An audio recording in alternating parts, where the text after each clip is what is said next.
Chapter 14, Devotional Qualifications. Some scholars recommend that knowledge and renunciation are important factors for elevating oneself to devotional service. But actually, that is not a fact. Actually, the cultivation of knowledge or renunciation, which are favorable for achieving a footing in Krishna consciousness, may be accepted in the beginning, but ultimately they may also come to be rejected. For devotional service is dependent on nothing other than the sentiment or desire for such service.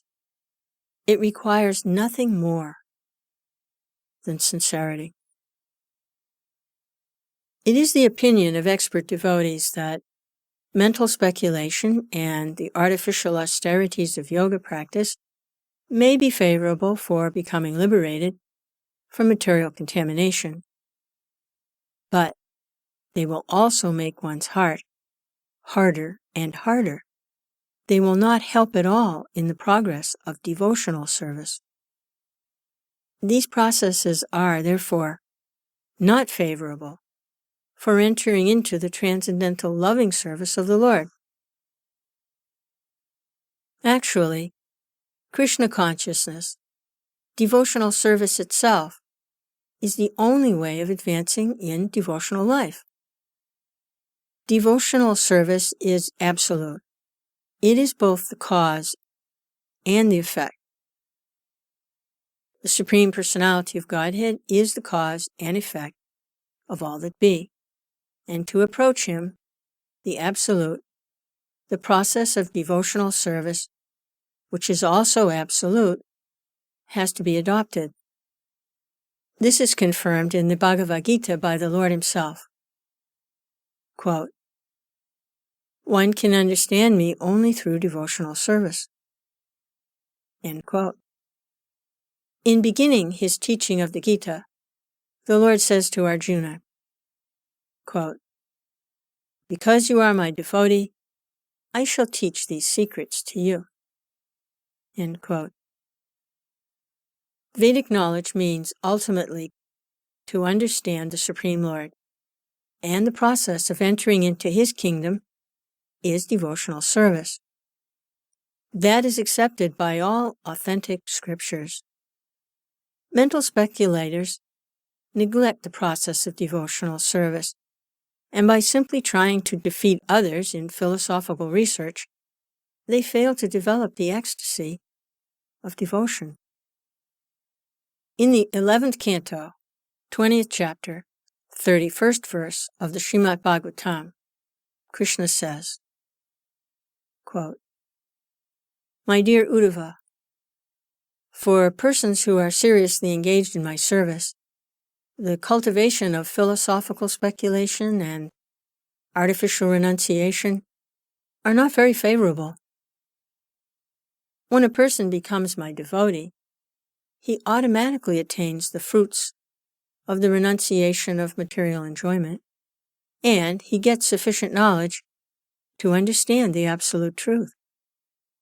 End quote. That is the test of advancement in devotional service. A devotee cannot be in darkness because the Lord shows him special favor and enlightens him from within. In the 11th canto, 20th chapter, 32nd and 33rd verses of the Srimad Bhagavatam, the Lord further instructs Uddhava, quote, "My dear friend, the profits derived from fruitive activities, austerities, culture of philosophical knowledge, renouncement, practice of mystic yoga, charity, and all similar auspicious activities are automatically achieved by my devotees, those who are simply attached to me by loving service. These devotees have everything at their disposal, but they desire nothing outside of my devotional service. If ever a devotee should desire some material profit, to be promoted to the heavenly planets, or some spiritual profit, to go to the Vaikunthas, by my causeless mercy, their desires are very easily fulfilled. End quote. Actually, a person who is developing Krishna consciousness and still has some attachment to material enjoyment will soon be freed from such a tendency by regularly discharging devotional service under the instruction of a bona fide spiritual master. Srila Rupa Goswami then recommends that one should not be attached to material sense enjoyment, but accept everything enjoyable which is in relationship to Krishna. For example, eating is necessary, and one wants some palatable dishes to satisfy his sense of taste. So, in that case, for the satisfaction of Krishna, rather than for the satisfaction of the tongue, some palatable dishes may be prepared and offered to Krishna. Then it is renunciation. Let the palatable dishes be prepared, but unless they are offered to Krishna, one should not accept them for eating. This vow of rejecting anything which is not offered to Krishna is actually renunciation. And by such renunciation, one is able to satisfy the demands of the senses. The impersonalists who try to avoid everything material may undergo severe austerities, but they miss the opportunity of being engaged in the service of the Lord. Thus, their renunciation is not sufficient for perfection. There are many instances where, following such artificial renunciation without any contact with devotional service, the impersonalist again fell down and became attracted to material contamination. There are many supposed renouncers, even at the present moment, who officially become sannyasis or renouncers and outwardly claim that spiritual existence is truth and material existence is untruth. In this way, artificially, they make a show of renunciation of the material world. However, because they cannot reach the point of devotional service, they fail to achieve the goal and again come back to material activities, such as philanthropic work, political agitation, etc. There are many instances of so-called sannyasis who gave up the world as untruth, but again came to the material world because they were not seeking their real repose at the lotus feet of the Lord. One should not give up anything which can be utilized in the service of the Lord. That is the secret of devotional service. Anything that can be utilized in advancing Krishna consciousness and devotional service should be accepted. For instance, we are using many machines for the advancement of our present Krishna consciousness movement. Machines like typewriters, dictaphones, tape recorders, microphones, and airplanes. Sometimes people ask us, why are you utilizing material products if you condemn the advancement of material civilization? But actually, we do not condemn. We simply ask people to do whatever they are doing in Krishna consciousness. This is the same principle on which, in the Bhagavad Gita, Krishna advised Arjuna to utilize his fighting abilities in devotional service. Similarly, we are utilizing these machines for Krishna's service. With such sentiment for Krishna or Krishna consciousness, we can accept everything. If the typewriter can be utilized for advancing our Krishna consciousness movement, we must accept it. Similarly, the dictaphone or any other machine must be used.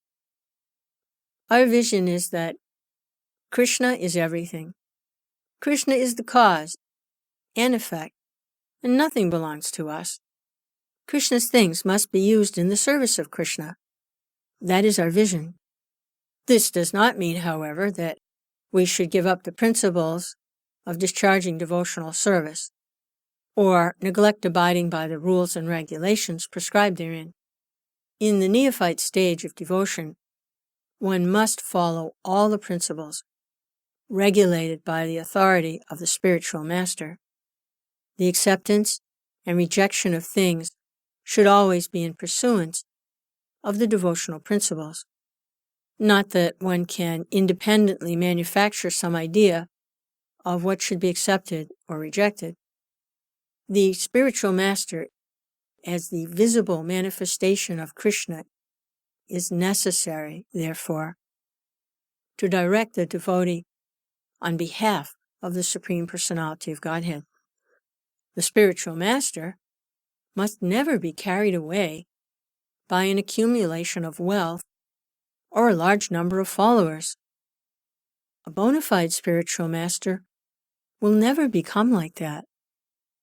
But sometimes, if a spiritual master is not properly authorized and only on his own initiative becomes a spiritual master, he may be carried away by an accumulation of wealth and large numbers of disciples.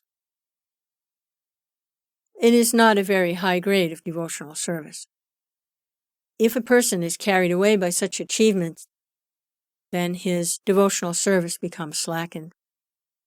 One should therefore strictly adhere to the principles of disciplic succession.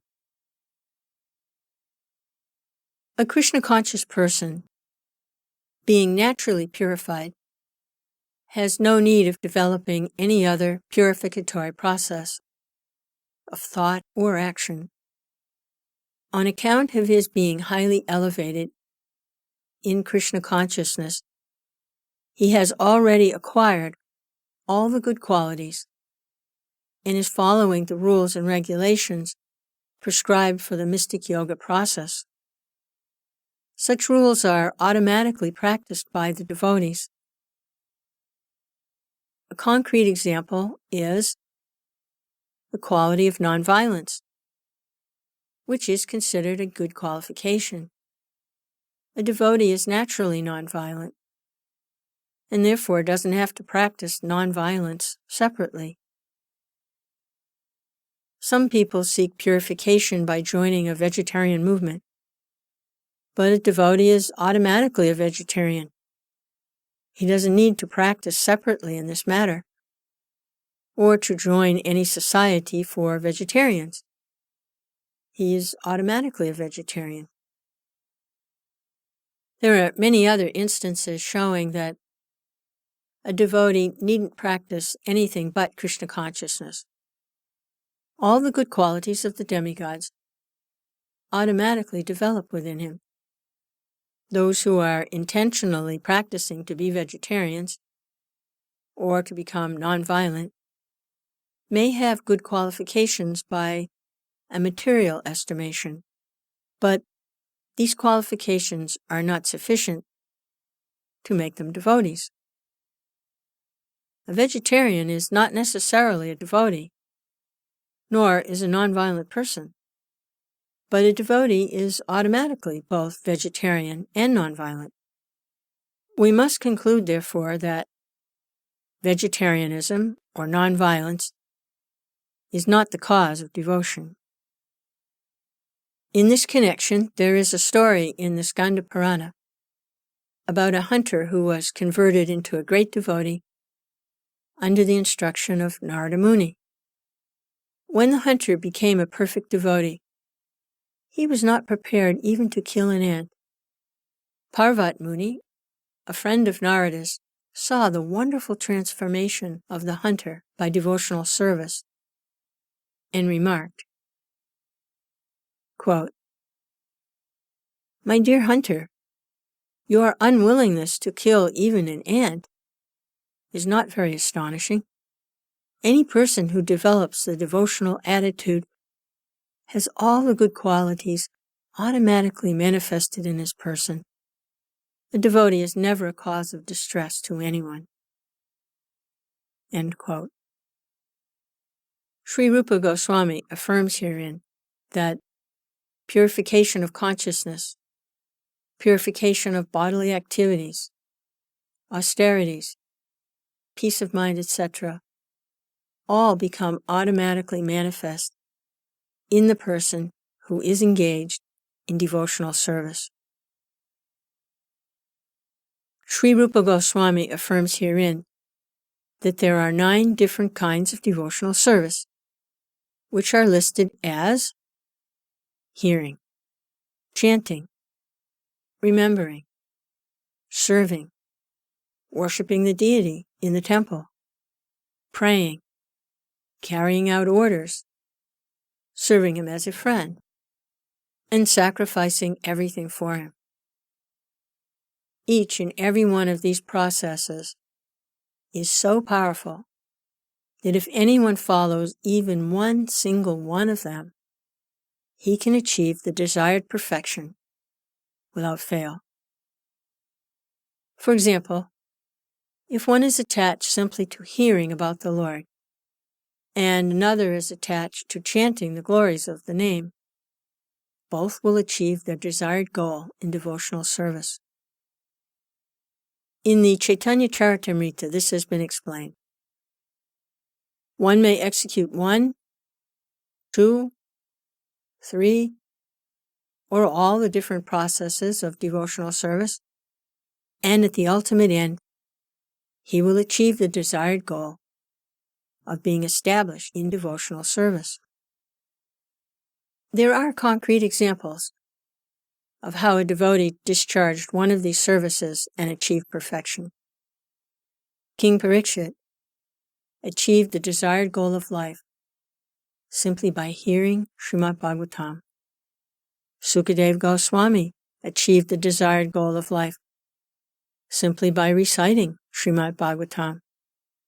Prahlad Maharaj became successful in his devotional service by always remembering the Lord.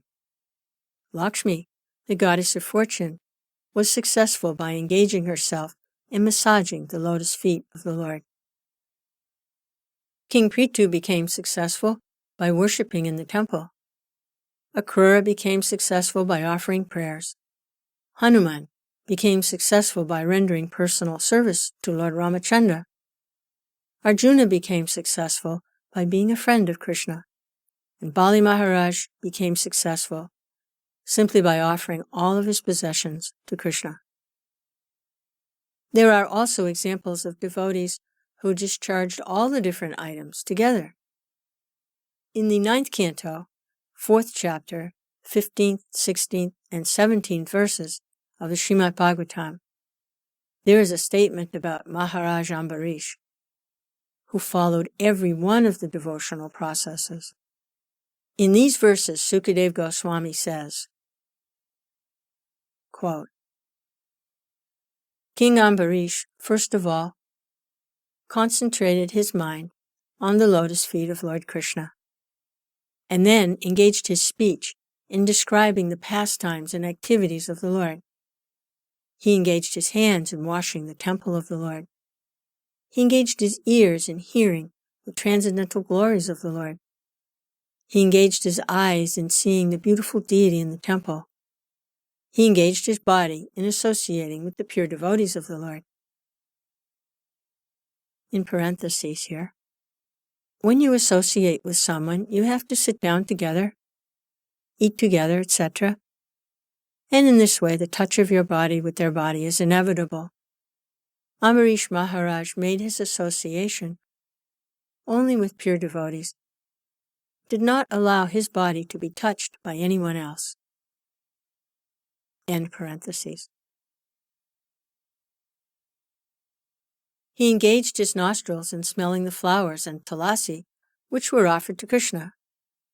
He engaged his tongue in tasting Krishna prasadam, food prepared specifically for offering to the Lord, the remnants of which are taken by the devotees.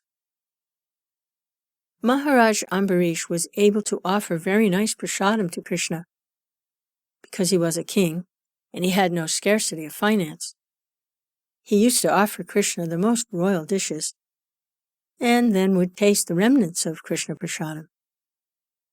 There was no scarcity in his royal style because he had a very beautiful temple wherein the deity of the Lord was decorated with costly paraphernalia and offered high-grade food. So everything was available, and his engagement was always completely in Krishna consciousness. The idea is that we should follow in the footsteps of great devotees. If we are unable to execute all the different items of devotional service, we must try to execute at least one of them, as exemplified by previous acharyas. If we are engaged in the execution of all the items of devotional service, as was Maharaj Ambarish, then the perfection of devotional service is guaranteed from each one of these items. With the first complete engagement, one becomes automatically detached from material contamination, and liberation becomes the maidservant of the devotee. This idea is confirmed by Bilvamangala Thakur. If one develops unalloyed devotion to the Lord, liberation will follow the devotee as his maidservant. Srila Rupa Goswami says that the regulative principles of devotional service are sometimes described by authorities as the path of serving the Lord in opulence.